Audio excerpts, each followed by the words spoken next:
I would pay Sauce Gardner. Sauce Gardner, he had a great rookie year. He's been doing good ever since that.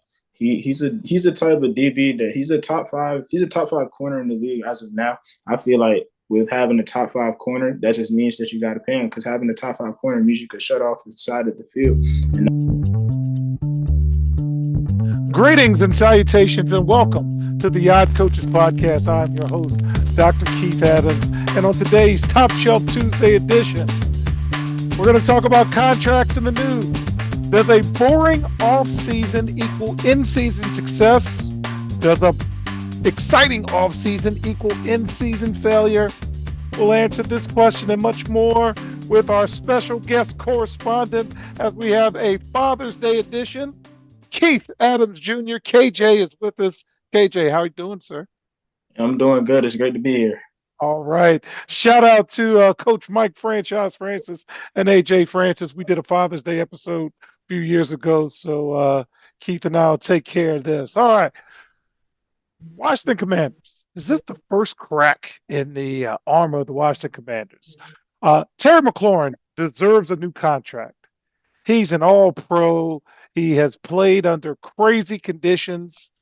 But now we're talking money. Deebo Samuel's there. He's making $18 a year. The franchise tag for wide receivers is about $28 million a year, and he's turning 30. KJ, would you pay Terry McLaurin, or would you start talking about trading? What do you think, man? Yeah, I would probably pay Terry McLaurin, even though he's put in his work, he's done all the stuff that he's needed to done. He's proven himself, even with all the bad quarterback play, everything that's pointed to him getting paid. I feel like they should pay him, even though he is he's an agent asset. He is 30, going into one of his later seasons. 30 is like the decline for a receiver, and paying him the money that might be a waste. I don't know the cat situation. But however, I feel like they should pay him. Jayden Daniels likes all the connections that they made last season. It was like more than just a quarterback to a receiver. You could see the chemistry between those two and the trust in those plays. So I feel like they should pay Terry. Okay. We're going to go to Cincinnati now. They can't get out of their own way. Trey Hendrickson. He is one of the best edge rushers in the league. Every team wants an edge rusher, but Cincinnati doesn't want to pay him. In addition, Shamar Stewart. They drafted a rookie defensive end. He was there at the beginning, and now he's left, in part because they're trying to do funky things with the rookie contract. KJ, is Cincinnati just setting themselves up for failure? What do you think about Cincinnati and their contract moves? I don't see what Cincinnati is gaining because their defense was their downfall last year with Joe Burrow and Jamar Chase on offense. They were putting up points, but it was their defense that was keeping the other team in the game, and ultimately the reasons that they lost game. So Trey Hendrickson, he's a great player. He's doing all the things that he needs to do. He was one of the main pieces on that defense that let them be competent in anywhere. But the things that they're doing with Trey Hendrickson, I don't see the point of it. I feel like they should pay him his money because the defense isn't good without him. It's not good right now, but it will be even worse without him. He's their big asset. So I don't know what they're doing over there. What about messing with the rookie contract language? No other team has done this. They're trying to reset the market. Is this a good move or a bad move, in your opinion? I see it as a bad move because the rookie hasn't done anything yet. And I don't see why they're playing with his money because that just makes him not want to play even more. He's not going to the workouts. That just makes it look all worse. All right. Finally, for segment one, New York Jets, hot or cold sauce? New York Jets cornerback Sauce Gardner wants to stick around for the long term. He's got a new coach who's a former NFL defensive back. He's 24. He's a two-time All-Pro. He's the 2022 NFL Defensive Rookie of the Year. But sometimes the Jets don't pay the money. Is Sauce Gardner a guy you would pay, sir? I would pay Sauce Gardner. Sauce Gardner, he had a great rookie year. He's been doing good ever since that. He's a type of DB that he's a top five corner in the league as of now. I feel like with having a top five corner, that just means that you got to pay him because having a top five corner means you could shut off the side of the field, and that's very convenient when you have all these good receivers being able to shut off the side of the field as a receiver. When there's a good DB lined up against me, I know that I'm gonna have to run my route even better, and that it just makes the rest of the defense have to do less. So I feel like having a great corner makes it a lot easier as a defense. All right. So, fans, in segment two, we're going to talk about boring off seasons versus exciting off seasons. We'll be right back on the Odd Coaches Podcast. Hi, everyone. I'm Dr. Keith Adams, and for years, I've witnessed the struggles student athletes face on how to truly balance the demands of academics and athletics. It's a question that I have dedicated my life to answering. That's why I wrote Finding the Balance, my personal journey to academic and athletic success. It's more than just a book. It is my personal journey, and it is filled with hard-earned lessons from decades as a coach, educator, and now president of the CKA Safe Project. Inside, you will find practical advice, real-life stories, and a clear roadmap to help student athletes, coaches, and parents navigate the complex world of balancing sports and education. And now I am thrilled to bring this message to a wider audience as a proud member of the Cascade Sports Network. We're partnering to amplify these crucial conversations about student athlete success. I believe every student athlete deserves the opportunity to reach their full potential, both on and off the court and the field. You can purchase your copy directly from our website at www.ckasafeproject.org. Join me and the Cascade Sports Network as we work together to help every student athlete succeed. Welcome back to the Odd Coaches Podcast. And in segment two, you will hear me say it till I'm blue in the face. Boring wins more than it loses. And let me talk about some boring teams. Atlanta. Are they doing business the right way? So Kirk Cousins addressed his future last week. He came to mandatory minicamp. He's entering the second year of a 4-year deal that's paying him $180 million. And he's not playing. He's the backup. He requested a trade earlier in the offseason after he lost his starting job. And the Falcons said no. But man, I can see some scenarios in the preseason that somebody will call and they'll pick it up. KJ, Kirk Cousins, do you keep him as Atlanta's doing, or do you shop him? That's a lot of money to pay for a backup. What do you think? I don't see the point in keeping Kirk as of now because last year when he did play, he wasn't playing the best, and that's why you had the rookie Michael Penix come in, and Michael Penix showed a lot of promise. So I feel like he's definitely going to be the backup for the time coming. And paying a backup that much is just not a good look. So I feel like if somebody calls to get him a trade, I feel like you should take that offer because Michael Penix is definitely a quarterback for the future. And getting the money from Kirk not being there makes you more of a contender because you can use that money elsewhere. All right. We're going to go to Las Vegas and just going to work. Las Vegas drafted Ashton Genty with the sixth pick in April's draft with the expectation that the Heisman Trophy runner up would improve the league's worst rushing attack. Since he's been there, he has been nothing but professional. He's coachable, and they're very excited about having him.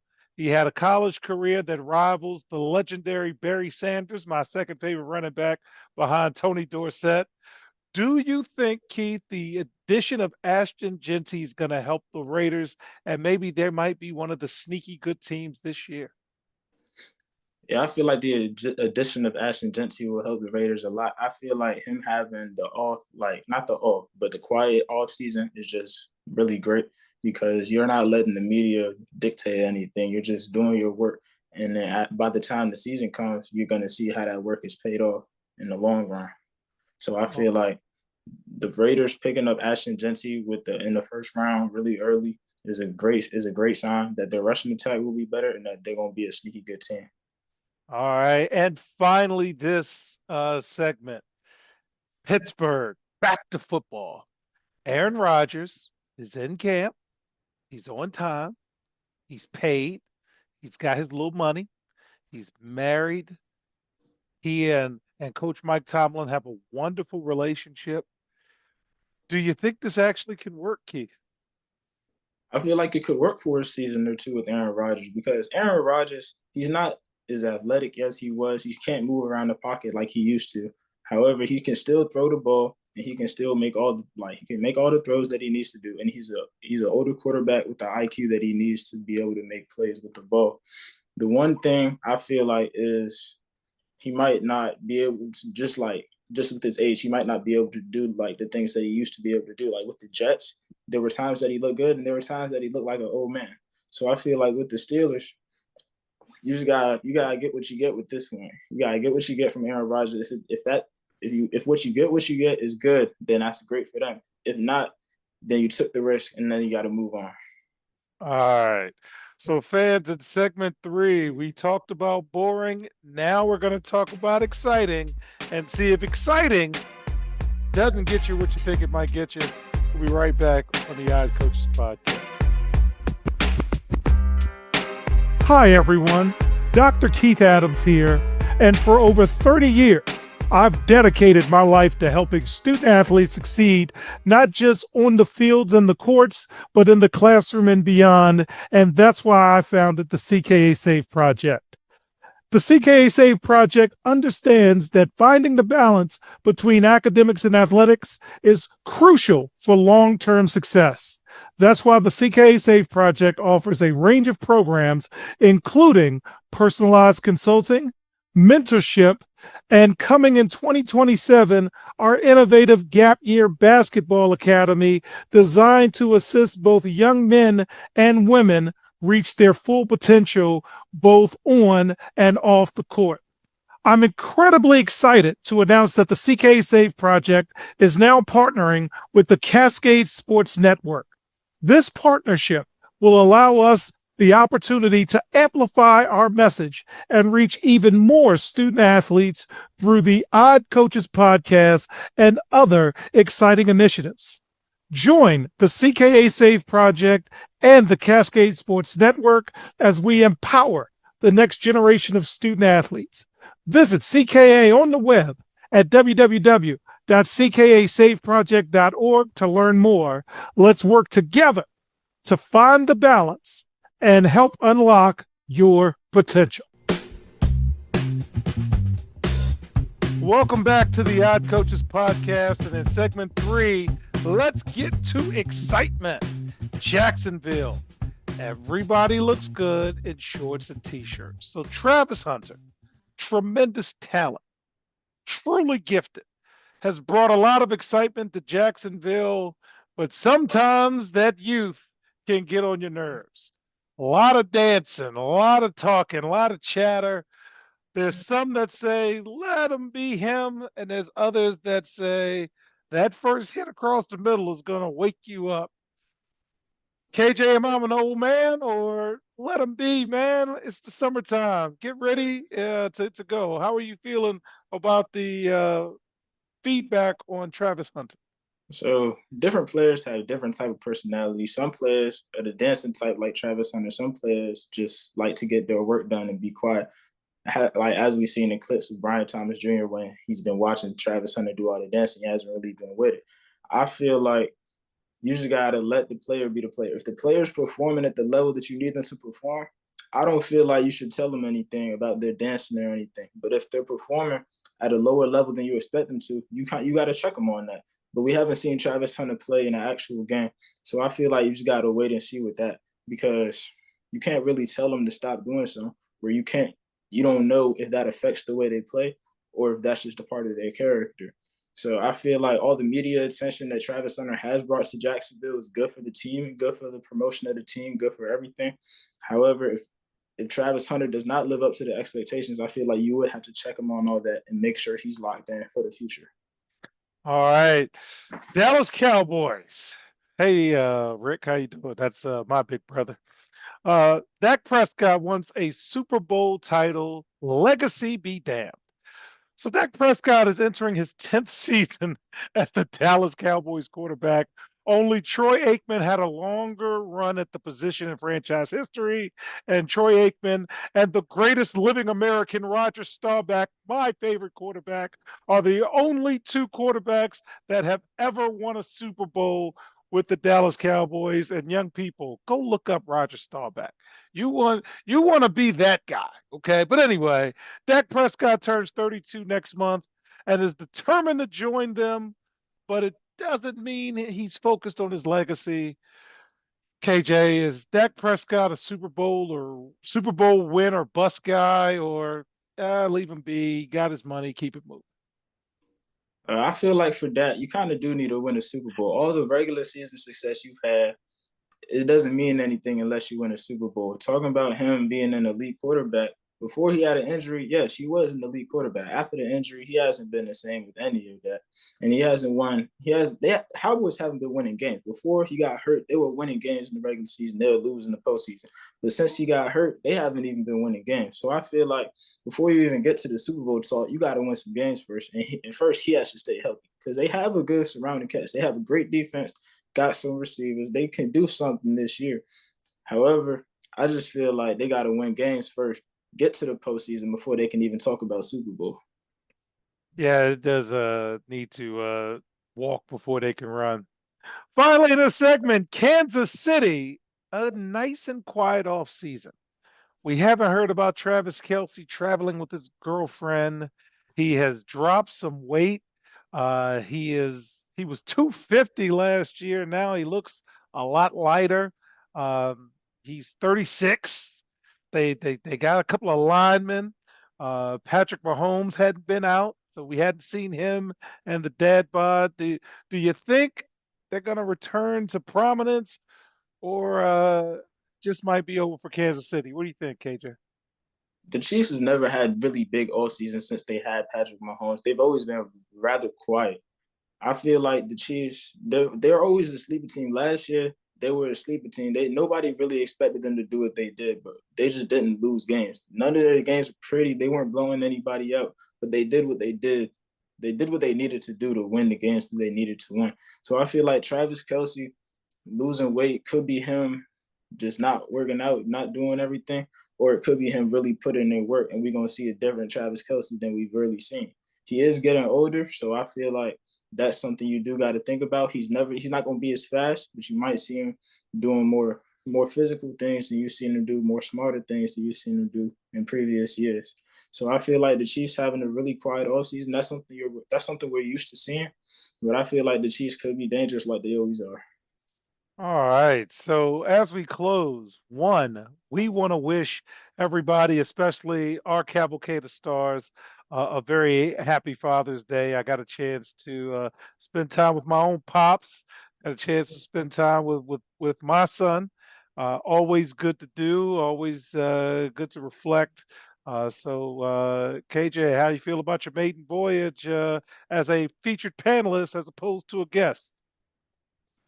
It's the first time I've ever done it. I feel like it was a nice experience. I'll probably be back again. Hopefully you're back as you're our favorite intern. So on behalf of Keith Adams Jr., I'm Dr. Keith Adams saying thank you for listening and or watching the Odd Coaches podcast, also seen on the Cascade Sports Network. And we will see you on the sidelines. Until next time, take care. The Odd Coaches podcast is sponsored by the CKA Save Project. The CKA Save Project is an industry leader in providing student-athlete academic and athletic support. From assessing student-athletes' academic and athletic skills, to measuring and monitoring student-athlete academic progress, to improving student-athlete time management and organizational skills, the CKA Save Project provides wraparound services for student-athletes from middle school through college. For more information, visit us on the web at www.ckasaveproject.org or schedule a free consultation with Dr. Keith Adams by emailing cka@ckasaveproject.org. We hope you enjoyed today's show. The Odd Coaches podcast drops new episodes every Tuesday through Friday on most weeks. Make sure you subscribe to the Odd Coaches podcast on Apple Music, iHeartRadio, Podbean, Spotify, and YouTube. Follow the Odd Coaches podcast on Twitter and Instagram at Odd Coaches. Follow Dr. Adams on Twitter and Instagram at CKA Save Project. In addition, follow Coach Mike Francis on Twitter and Instagram at Coach Franchise, spelled Coach Franchize. For more information about the CKA Save Project, please visit them on the web at www.ckasaveproject.org. See you next time on the Odd Coaches Podcast.